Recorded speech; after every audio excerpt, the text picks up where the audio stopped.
Russian forces launched another major attack on Ukraine overnight on Saturday, killing at least one person and wounding 4 in the capital, Kyiv, and leaving 1.2 million properties without power nationwide, according to officials. The Ukrainian foreign minister has strongly criticized Russian airstrikes on the country overnight, which killed at least one person and injured 15 others. Officials said the country was under air raid alert and warned of drones and ballistic missiles. In the capital, Kyiv, the city's mayor, Vitaly Klitschko, said that nearly 6,000 buildings were left without heating. Military bases were also struck. Ukraine's foreign minister said the missiles had hit not only the Ukrainian people, but also the negotiation table. While talks between Russia, the United States and Ukraine are resuming in Abu Dhabi. They're the first three-way talks since Russia's full-scale invasion of Ukraine 4 years ago.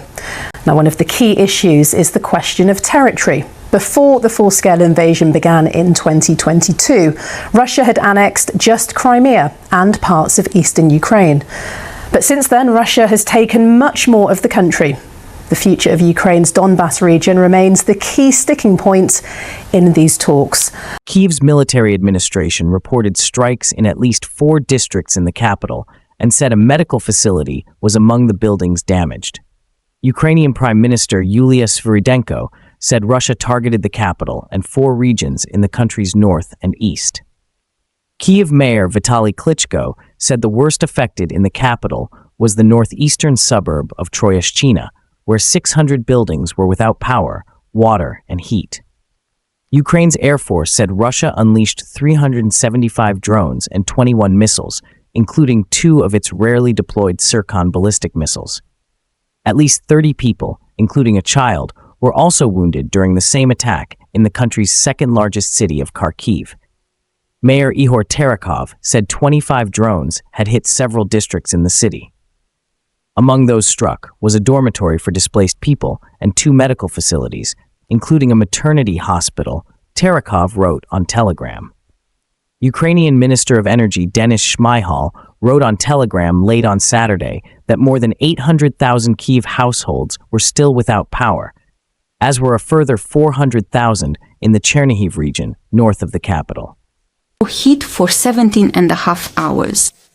So, and of course we had to come up with some kind of solution. We have a UFO heater and we also have an electric blanket, but for these things we need electricity. This is CBNEWS. Subscribe to our channel for daily world news update. Stay tuned. Deputy Prime Minister Alexei Kuleba said more than 3,200 buildings in Kyiv remained without heating in the late evening, down from 6,000 in the morning. Nighttime temperatures were hovering around minus 10 degrees Celsius, 14 degrees Fahrenheit. Ukrainian Minister of Foreign Affairs Andriy Sybiha denounced the attack as barbaric in a statement posted on X. He accused Russian President Vladimir Putin of acting cynically for launching the attack amid United States-led trilateral talks on the war in the United Arab Emirates. In Russia, Ukrainian forces launched a massive attack on the border region of Belgorod on Saturday, damaging energy infrastructure but causing no casualties. Regional Governor Vyacheslav Gladkov described the incident as the most massive shelling of the town of Belgorod. Gladkov said the attack damaged energy sites and that fragments of a downed drone triggered a fire in a courtyard of a building. Reports from the area also said the shelling and sounds of explosions had gone on for some time.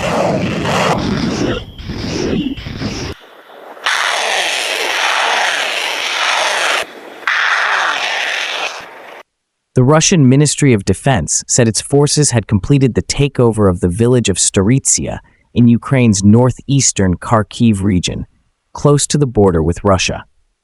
The General Staff of Ukraine's military said Russian forces had launched 6 attacks on an area, including Storitsia, but it made no acknowledgement that the village had been captured by Russian forces.